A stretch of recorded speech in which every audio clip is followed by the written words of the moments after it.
Once again, welcome back to our channel, The India Rates. As you know, we are doing economics. We have done part 2 of economics.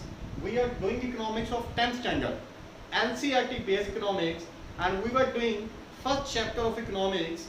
Chapter name was development. Today we are going to start part 3rd of the chapter. First chapter name is development. Chapter 1,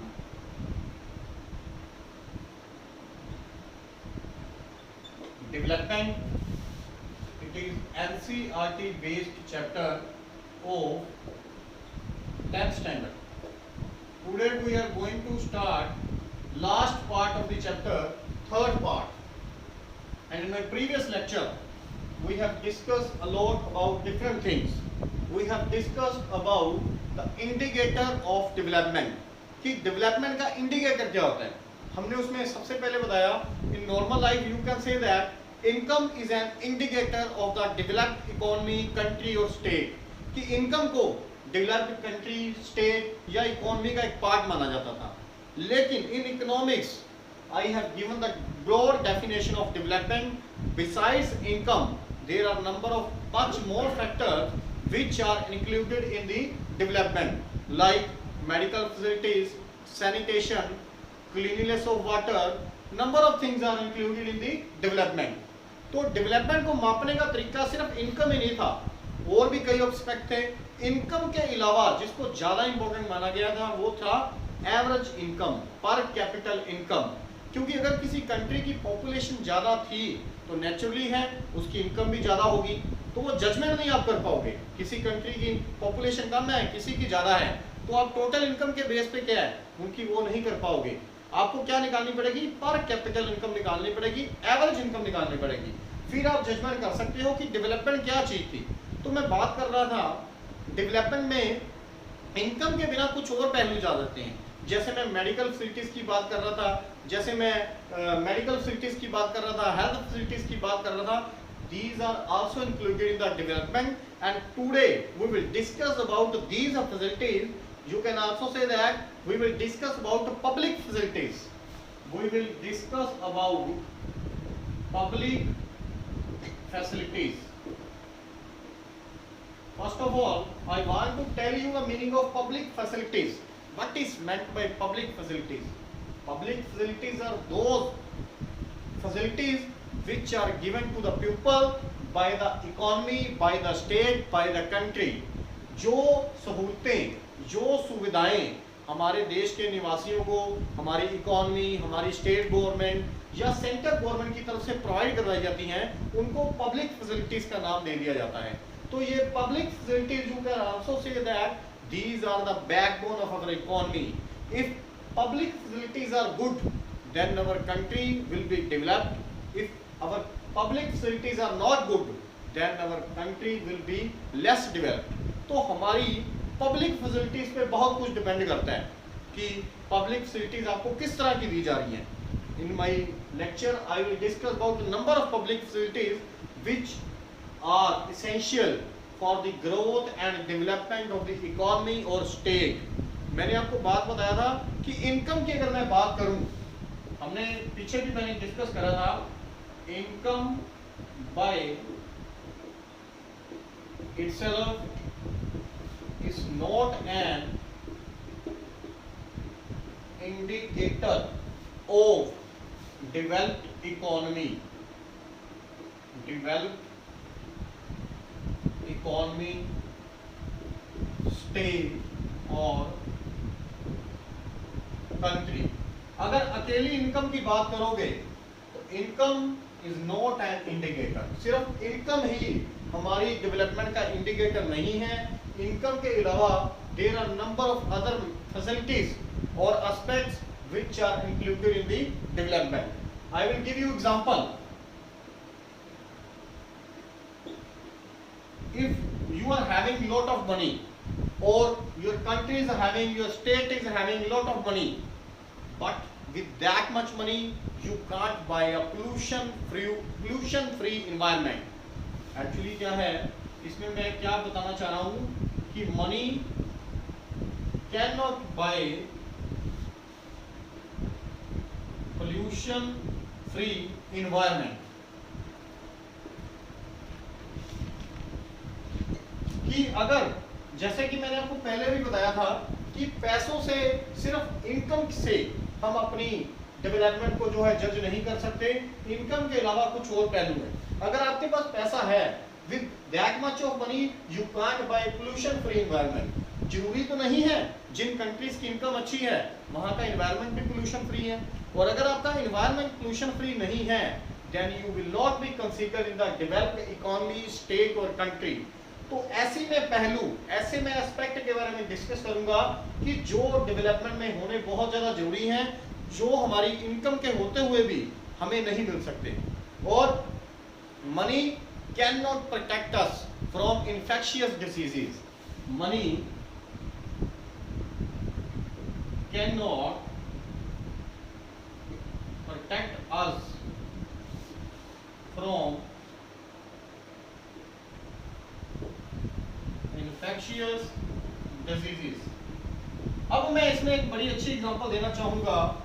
I want to give you example of number of rich countries. You can take example of USA, United States of America.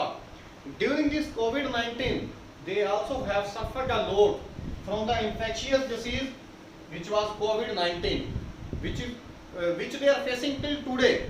आज भी वो COVID-19 की infectious disease को face कर रहे हैं।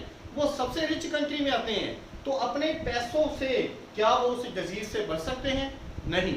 उसके लिए क्या है, उनको क्या चाहिए? कुछ टेक्निक्स चाहिए। उनके साइंटिस्ट कुछ ऐसी मेडिसिन तैयार करें जिससे क्या इसको रोका जा सके। तो सिर्फ पैसा होना बहुत ज़्यादा जरूरी नहीं है, पैसे के अलावा कुछ और भी पहलूज हैं कि पैसे से क्या इन्फेक्शियस डिसीज से बच सकते हो? नहीं। उसके लिए आपके पास क्या होना चाहिए? Better medical facility. If you are having much good medical facilities, better medical facilities, good scientists, then you can able to recover from these diseases. तब आप इन डिजीजेस से क्या रिकवर कर सकते हो, बाहर आ सकते हो। तो ये भी एक बहुत बड़ा पहलू है कि सिर्फ पैसा ही, कहते हैं ना मनी इज नॉट एवरीथिंग, कि पैसा ही सब कुछ नहीं है। तो डेवलपमेंट में सिर्फ पैसे की अहम भूमिका नहीं है, पैसे के अलावा कुछ और भी आपके पास एस्पेक्ट हैं जो होने बहुत ज्यादा जरूरी हैं। Now I want to give you example of regarding the schooling system. अगर मैं अब आपको एग्जांपल देना चाहता हूँ, पहले मैं बात कर रहा था पैसे की, कि पैसे से आप पोल्यूशन फ्री एनवायरनमेंट क्रिएट नहीं कर सकते, पैसे से आप इन्फेक्शियस डिजीज से नहीं बच सकते। जो बीमारियां इन्फेक्शियस डिजीजेस हैं वो उस कंट्री में भी अवेलेबल हैं जो रिच हैं। COVID-19, during COVID-19 the whole world is suffering from this infectious disease. Number of countries are in the category of rich countries. Then why they are facing this problem? Because we can't escape from the infectious disease with the help of only money. सिर्फ पैसे की help से नहीं, पैसे के अलावा आपके पास क्या होना चाहिए? Good medical facilities, good scientific techniques. With these techniques or medical facilities, you can able to recover from the diseases. आप बच सकते हो। तो अगर मैं बात करूं, आज भी in many areas,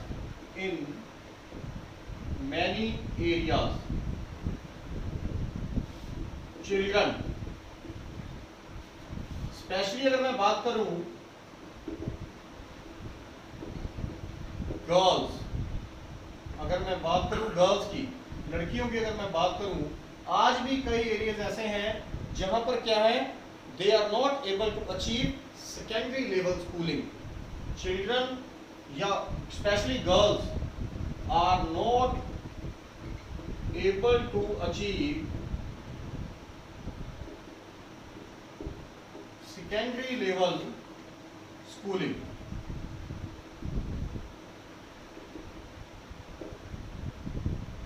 किसी कंट्री के, किसी स्टेट के, किसी एरिया के बच्चे अगर वो सेकेंडरी लेवल स्कूलिंग, अगर वो एजुकेशन गेन नहीं कर पा रहे, उन्होंने ही हमारे देश का, हमारी जनरेशन, हमारे देश के विषय को संभालना है, then why we say that we are in the developed category or economy, we are in the developed state? We are not in the developed state, we are in the underdeveloped or developing. If our children are not getting that much education which they want, actually if we are not getting our desires, अगर हमारी desires पूरी नहीं हो रही, हमारे goals पूरे नहीं हो रहे, if we are unable to fulfill our desires, aspirations, goals, then we can't be categorized as developed economy or state. तभी मैं कह रहा था income and other goals, income के अलावा आपके जो और गोल्स हैं जिसमें एस्पिरेशंस आ जाती हैं, डिजायर्स आ जाती हैं, गोल्स आ जाते हैं, वो पूरे होने बहुत ज़्यादा जरूरी हैं. If you are not getting और fulfil that much goals aspiration, then you are not able in the category of developed economy or state. अगर मैं बात करूं प्रीवियस लेक्चर में भी मैंने आपको बताया था कि केरला का जो है इन्फेंट मोर्टेलिटी रेट जो है सबसे कम है. इन्फेंट मोर्टेलिटी रेट मैंने आपको बताया था कि जो बच्चे 1 ईयर की एज से पहले जिनकी डेथ हो जाती है, शिशु मौत दर, उसको इन्फेंट मोर्टेलिटी रेट कहते हैं. लेकिन केरला की अगर मैं बात करूं, लो IMR इन्फेंट मोर्टेलिटी रेट, किसके कारण उनका इन्फेंट मोर्टेलिटी रेट कम है? Because of health facilities, because of better health facilities, because of good medical facilities. तो वो क्या है? वो डेवलप्ड है क्योंकि उसका इन्फेंट मोर्टेलिटी रेट, अगर आपके देश में बच्चों की मौत दर ही ज्यादा है तो आपकी डेवलपमेंट भी क्या है? कम है. डेवलपमेंट कब ज्यादा होगी? जब आपके देश में शिशु मौत दर, क्योंकि बच्चों की जो मौत अगर हो रही है ये एक कॉम्प्लिकेटेड और सीरियस प्रॉब्लम है. You have to cope up with this problem. आपको इस प्रॉब्लम से बाहर आना है. You have to cover up. आपको इस प्रॉब्लम को कवर करना है. कैसे कवर करोगे? If you are having number of medical facilities, good health facilities, then you are able to overcome these problem. तब आप इस प्रॉब्लम से बाहर आ सकते हो. Otherwise you are not able to overcome from this problem. आप इस प्रॉब्लम से बाहर नहीं आ पाओगे और आप कभी भी डेवलप्ड की कैटेगरी में नहीं आ पाओगे. अब मैंने आपको एक एग्जांपल दी थी पहले भी कि अगर दो कंट्रीज हैं, एक की इनकम दूसरे की इनकम से ज्यादा है, लेकिन कम इनकम वाली जो है वो डेवलप्ड है. क्यों?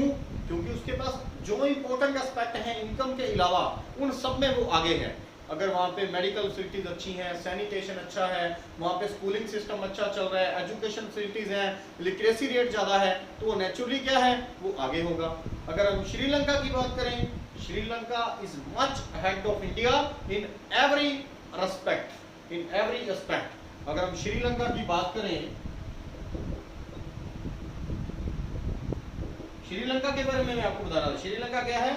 Is much ahead of India, is much ahead of India in every respect or in every aspect. कि श्रीलंका हर पहलू में भारत से आगे है.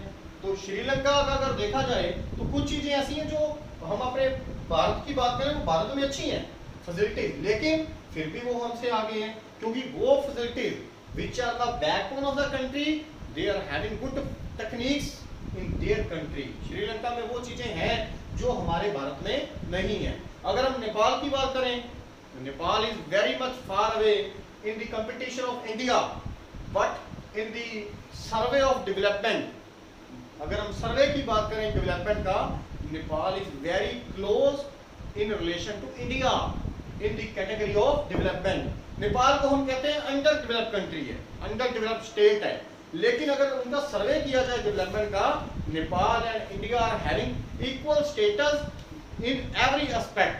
तो नेपाल को अंडर डेवलप्ड क्यों बोला जाता है? फिर भी उसको अंडर डेवलप्ड क्यों कहते हैं? क्योंकि इसकी इनकम कम है. इनकम के जरिए से, इनकम के अलावा अगर दूसरे पहलू को देखा जाए तो उसमें क्या है? Nepal is having just less than India. India से वो थोड़ा ही पीछे है, कोई ज्यादा पीछे नहीं है. तो सिर्फ इनकम के पहलू की बात मैं नहीं करनी. तो अब आपको पॉइंट ये क्लियर हो गया कि डेवलपमेंट में हमने किस चीज को इंक्लूड करना है. Without income, beside income, you have to include national average income, you have to include the facilities, medical facilities, sanitation facilities, pure water, drinking water, number of things you will include in the development.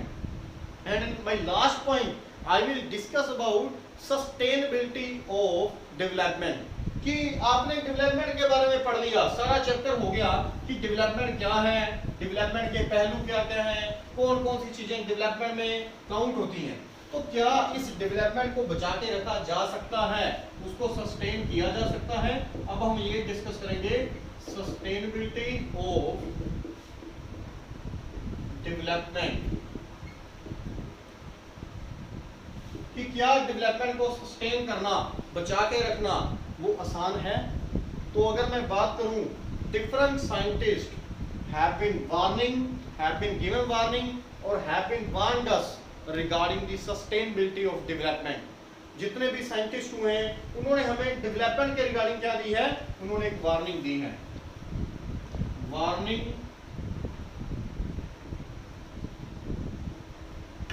regarding the sustainability of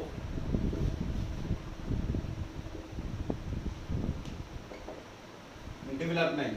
scientist ने कहा है कि इस development को sustain करना, continue करना या बचा के रखना जो है बड़ा मुश्किल है। उन्होंने हमें वार्निंग दी है। एक्चुअली क्या होता है, अगर मैं एग्जांपल दूं, कुछ सोर्सेज ऐसे हैं जो हम मान सकते हैं कि रिन्यूएबल रिसोर्सेज है। Renewable resources means which can be made again in the just short period of time. You can take example of ground water. मैं आपको ग्राउंड वाटर की एग्जांपल देके ये क्लियर करना चाहता हूँ। ग्राउंड वाटर जो होता है, ये क्या होता है? It is replenished by the natural resource, by the nature. ये रिप्लेनिश्ड हो जाता है, किसके जरिए रिप्लेनिश्ड होता है? नेचुरल रिसोर्सेज से। मतलब क्या है? Replenishment of resources by nature. Ground water एक ऐसा सोर्स माना जाता है। रिप्लेनिश्ड का मतलब क्या होता है कि वो रिसोर्स अपने आप हमारे पास क्या आ जाता है? दोबारा आ जाता है। रिप्लेनिश्ड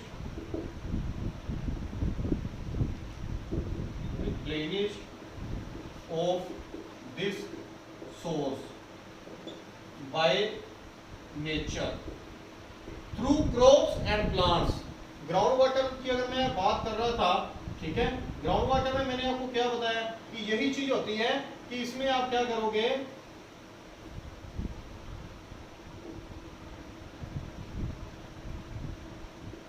रिप्लेनिश का मतलब क्या है कि वो रिसोर्स जो है वो अपने आप ग्राउंड वाटर में क्या होगा? नेचर, जब क्रॉप्स आप लगाओगे, जब आप प्लांट्स लगाओगे, वो रिसोर्स अपने आप क्या हो जाएगा? वो रिप्लेनिश हो जाएगा। उसको क्या है? रिसोर्स को दोबारा क्या है? बदला जा सकता है। तो वो रिसोर्स को आपको दोबारा क्या है? बनाना नहीं पड़ेगा। वो रिसोर्स क्या है? खुद ब खुद नेचर से क्या हो जाएगा? वो रिन्यूएबल रिसोर्सेज है। और अगर मैं बात करना चाहूँ, some resources are like that which are having just the capability of non renewable resources, जिनको आप नॉन रिन्यूएबल का नाम देते हो, and you can't over use these resources.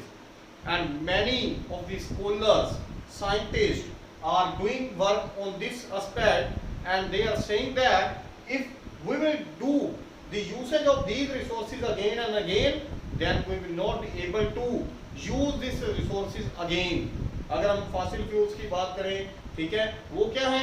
ऐसी चीजें हैं which have to made during the million of years, which have to prepare during the time period of million of years, जिनको million of years का time period लगता है बनाने के लिए। और अगर ऐसे resources का हम over use करेंगे, then we have to regret, हमें पछताना पड़ेगा। These resources will never be made again in a short period of time. Then we have to sustain our development. अगर हमने डेवलप किया है, हम डेवलप्ड हुए हैं, तो उस डेवलपमेंट को बचाना किसकी जिम्मेवारी है? हम लोगों की जिम्मेवारी है, और हमारी स्टेट की जिम्मेवारी है, हमारे सिटीजन की जिम्मेवारी है। Then we should come to know about duties and we should sustain our development. हमें अपनी डेवलपमेंट को बचाना चाहिए। In my next lecture, we will discuss about our next chapter. Thank you. And if you like my lecture, please subscribe our channel.